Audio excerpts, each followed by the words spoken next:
Chevrolet Agile, versão LTZ com motor 1.4, 8 válvulas, flex manual, ano 2014, no seu último ano de fabricação e no nosso mercado já após o facelift. E vamos começar falando aqui dos custos envolvendo a compra de um carro desse. Todos os preços que eu disser nesse vídeo foram cotados em outubro de 2023, começando pelo valor da tabela KBB, que nesse vídeo vai fazer referência a um veículo em bom estado de conservação, com a quilometragem média de 10 mil quilômetros rodados por ano e preço médio de venda particular. Está em R$ 39.662.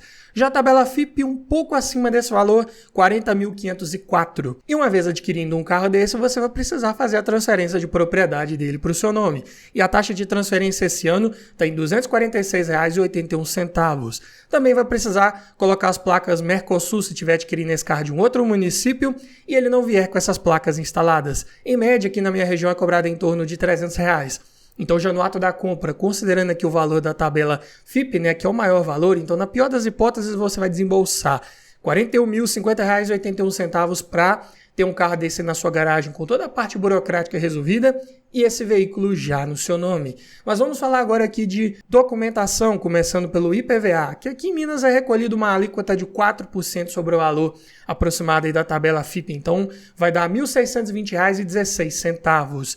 Já a taxa de licenciamento, o valor cobrado esse ano também aqui no meu estado foi de R$ 33,66. Seguro, que é bem interessante você pensar em fazer para um carro desse aí. Aqui, para cotações de veículos com até 10 anos de fabricação, eu costumo estimar uma taxa de 5% sobre o valor da tabela FIPE. Então, fica em R$ 2.025,20. Mas tenha em mente que esse aqui é um valor médio, que pode variar dependendo da sua idade, da cidade que você mora, do uso que você faz desse carro, se você já tem bônus de seguros anteriores que você já tenha feito ou não. Então, para cada cotação, para cada perfil de condutor, esse valor aqui pode ser um pouco maior ou menor. Mas falando agora de inflação que esse carro teve nos últimos 3 anos, para isso vamos pegar o valor dele de tabela cotado há exatos 3 anos atrás, ou seja, em outubro de 2020 esse carro estava avaliado em R$ 30.529. Diminuindo do valor de tabela atual e dividindo por 3, ele teve uma inflação média por ano nos últimos 3 anos de R$ 3.325, o que dá 10,89% de média que esse carro subiu por ano. Ou seja, em 3 anos, nos últimos 3 anos, ele está acumulando uma inflação aí de mais de 30%. Para um carro que na época não era muito bem visto, as pessoas não queriam comprar, não gostaram muito do design, estava caindo bastante de preço, desvalorizando, aqui subiu bastante, né? Porque frente a vários concorrentes que inflacionaram ainda mais, o Agile acabou se tornando uma melhor opção de compra de bom custo-benefício, como vamos ver um pouco mais à frente nesse vídeo.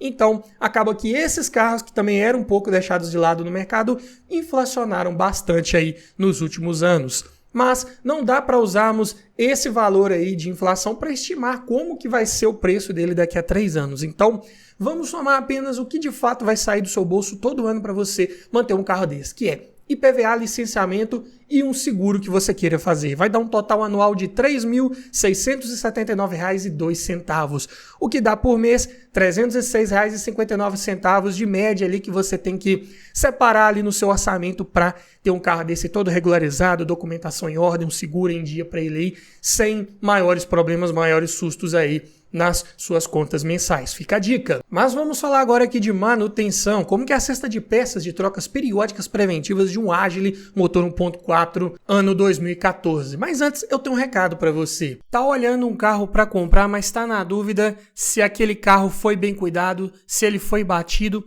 quer aprender a avaliar um carro em detalhes? Para isso, eu desenvolvi um e-book completinho com mais de 280 itens de tudo que você precisa observar em um carro e o que você precisa observar para cada um desses itens. Dessa forma, você vai garantir uma compra mais segura, mais técnica e não corre o risco de esquecer nada na hora de avaliar o seu próximo carro. Então, esse e-book vem para te trazer muito mais conhecimento e aumentar muito as suas chances de levar um excelente veículo para sua garagem. Link na descrição. E começando aqui pelo kit de pastilhas de freio dianteiras da Cobrec, ficaram em R$ 91,00 se for nesse código que está aparecendo aí, que é o N377, se você optar por um Cobrec. Tinha outro modelo de pastilhas de freio também que eram aplicáveis ao Agile nesse ano modelo, que é de código N358, se for o caso é um pouco mais caro, R$ 117. Então vai a dica, antes de trocar pastilhas de freio de um Agile, verifique com seu mecânico, confira lá o código correto, as medidas para evitar de comprar a peça errada. Falando de discos de freio aqui, o par da Fremax encontrei por R$ 254, preço bem acessível. Já as velas da mesma forma encontrei da NGK, já as 4 aqui por R$ 74. É um dos kits de vela mais baratos que temos aí no mercado hoje em dia. Já os pneus medidas 955516 não são das mais convencionais aí para aro 16, é um pneu de perfil mais baixo, mas aqui eu encontrei os Continental Conti Power Contact por R$ 1.796. Óleo de motor, especificação da Chevrolet para esse ano modelo é a viscosidade SAI 5W30 e que atende a classificação API-SN. E é um motor que pega 3,5 litros considerando uma troca com filtro. Então, contei 4 litros de um Acedelco 100% sintético API-SN 5W30, ficaram por R$ 196. Já a correia de acessórios eu encontrei aqui da Gates por R$ 52, preço aqui só da correia, não tem tensor incluso. Já o kit de correia dentada que esse motor utiliza eu encontrei também da Gates e esse sim com tensor incluso por R$ 195, preço também bem acessível. Assim como os filtros todos aqui da MAN, começando pelo filtro de ar do motor, R$ 18, filtro de óleo R$ 29, filtro de combustível R$ 24 e o filtro de cabine também R$ 24. Amortecedores, os 4 que eu encontrei da Monro ou Spectrum, pressurizados a gás por R$ 1.029. Para um hatch compacto, né, de carroceria mais compacta, eu digo que os amortecedores aqui estão num preço bem acessível. E como estamos falando de um carro de transmissão manual, não vamos falar da troca do fluido do câmbio. Eu até recomendo, se vai pegar um Agile, pegue com câmbio manual. Tinha opção de câmbio automatizado, né, o EasyTronic, mas é um câmbio que costumava dar muito problema de software, de quebra, problema de sensores, de uma forma geral é um câmbio não muito confiável. Pegue um carro desse então sempre com câmbio manual, você também vai evitar aquela troca periódica do fluido hidráulico que geralmente lá no automatizado você tem que fazer. Então, somando aqui a cesta de peças de trocas periódicas preventivas de um Agile desse, fica por R$ 3.782. É um preço até bem acessível pelo porte desse carro, comparado com os seus concorrentes e também por tudo que ele entrega aí que vamos ver um pouco mais à frente nesse vídeo. Mas falando agora aqui de custos envolvendo abastecimento, começando pelo custo do tanque cheio. É um carro com motor flex, mas vamos fazer uma cotação aqui com gasolina, que está numa média de R$ 5,49 o litro aqui na minha região, e é um carro que tem um tanque de 54 litros, então fica em R$ 296,46 para enchê-lo. E falando de consumo, para isso peguei dados oficiais aqui para passar para você. Na cidade, com etanol é um carro que faz 6,6 km por litro, com gasolina chega a fazer 9. Na estrada, com etanol 8,2 km por litro, com gasolina 11,7. Na prática, você consegue números um pouco melhores do que esses oficiais, mas eu diria que não muito acima disso, infelizmente. Mas ainda falando em dados oficiais, agora na parte de autonomia, com tanque cheio de etanol dentro de cidade, esse carro pode rodar 356 km, com gasolina 486. Na estrada com etanol 443 km, com gasolina 632. Aqui, se você quer fazer uma viagem mais longa, vale mais a pena você usar gasolina, porque senão vai ter que parar mais vezes para abastecer, o que não é muito interessante, né? Só que em contrapartida você perde um pouco no desempenho, como vou falar um pouco mais à frente nesse vídeo. Mas primeiro vamos falar aqui da lista de equipamentos dessa versão LTZ. Já vinha de série equipado com direção hidráulica com ajuste de altura, vidro elétrico nas 4 portas, travas e retrovisores elétricos, alarme, rodas de liga leve, ar-condicionado, computador de bordo, faróis de acendimento automático, controlador de velocidade, duplo airbag frontal mais freios ABS e faróis e lanternas de neblina. E o sistema de som também de série já vinha com leitor de CD, USB, Bluetooth e comandos no volante. Aqui para um compacto, eu diria que tem até uma boa lista de equipamentos, por exemplo, controlador de velocidade. Nem o Onix não tinha na época, além de faróis de acendimento automático também. Então, é um carro que entregava um pouco a mais, apesar do seu projeto um pouco mais antigo, mas ainda assim muito bom na questão do custo-benefício. Mas falando de conjunto mecânico, ponto de dúvida de quem está querendo pegar um carro desse, aqui ele já vem equipado com o motor GM Família 1, que é um motor de comando de válvulas simples no cabeçote acionado por correia dentada, 2 válvulas por cilindro. E aqui na sua nomenclatura Econoflex, entrega 97 cavalos de potência na gasolina e 102 no etanol a 6.000 RPM. RPMs e torque de 3,2 kgfm na gasolina e 13,5 no etanol a 3.200 RPMs. Então, lembra que eu falei lá na parte de autonomia, né?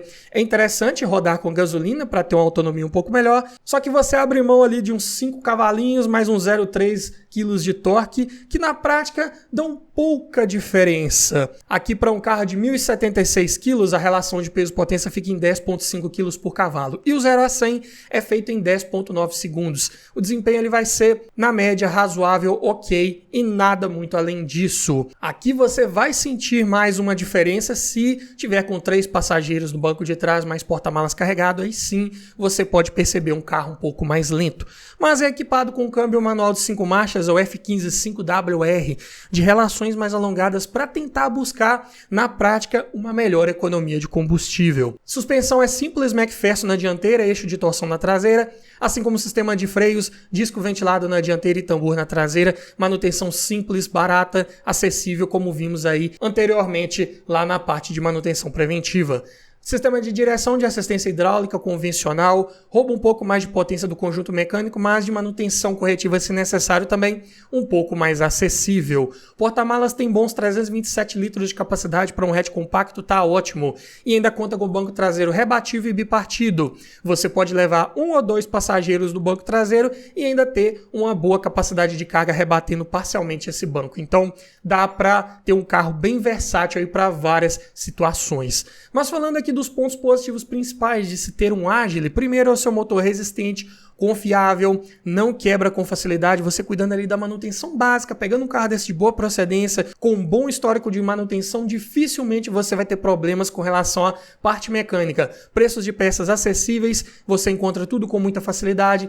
Desempenho e consumo de combustível, ok, não faz feio, mas também não brilha em nenhum desses quesitos. Boa lista de equipamentos para a categoria, bom espaço interno para quem vai no banco traseiro, maior um pouco que o Onix, além de boa capacidade de porta-malas, maior que o do Onix também um pouco. Também é um carro de boa altura do solo, mais difícil de raspar ali o fundo ou a dianteira, dependendo da lombada ou da entrada de rampa que você pegar. E é um carro considerado barato por tudo isso que ele entrega, frente novamente aqui o Onix, né, que estamos sempre comparando, porque é um concorrente direto ali praticamente dentro da mesma montadora. Você pode também comparar talvez ali com um Gol, um HB20, talvez um Sandero. Aqui o Agile entrega sim uma boa relação de custo-benefício, mas é claro que ele tem seus pontos de atenção. Primeiro, o acabamento é fraco, plástico duro para todo lado, faz um pouco mais de ruído. Volante e pedais inclusive são desalinhados porque é um carro de plataforma antiga, lá do Corsa B, lá do final dos anos 90. Então, além disso, é um carro que não tem subchassi dianteiro, é um carro que não passa muita segurança em caso de colisão. Você saiu muito mal ainda, inclusive no teste do Lat NCAP. Além disso, existem relatos frequentes de falha no controlador de velocidade, geralmente causado por falha num sensor que fica ali no pedal da embreagem. Então, se o controlador de velocidade parar de funcionar e acender aquela luz de injeção eletrônica lá no quadro de instrumentos, é um forte indício que aquele sensor do pedal da embreagem está passando por problemas. Além disso, como já disse, recomendo evitar as versões automatizadas EasyTronic. Pegue um Agile desse sempre com câmbio manual. Pneus são de perfil baixo, o que joga um pouco contra também na questão do conforto ao rodar. E é um carro que não agradou muito na época por causa das suas soluções de design estruturais também, como eu já falei. É um carro que visualmente não agradava muito, tanto a parte externa quanto interna. Tentaram dar uma melhorada, principalmente na dianteira desse carro, passou por um facelift, mas ainda assim não deslanchou, não vendeu bem, e hoje em dia é um carro ainda um pouco mais desvalorizado, mais barato do que vários de seus concorrentes, justamente por ser mais difícil de você revendê-lo. Então, algo para você ficar ligado antes de levar um Agile para sua garagem. Mas me diga você, frente a toda essa análise aqui, você ainda compraria um Chevrolet Agile? Deixa aqui nos comentários, quero ouvir a sua opinião. E se você gostou desse tipo de vídeo, eu vou deixar aqui no final uma playlist com vários outros vídeos nesse formato, para você que ainda não se decidiu entre um Agile e um outro carro da categoria ou até de outras categorias. Aqui eu te garanto que você vai encontrar o vídeo que vai te ajudar a escolher o melhor carro para sua garagem. No mais é isso, obrigado por assistir, aquele abraço e até o próximo vídeo.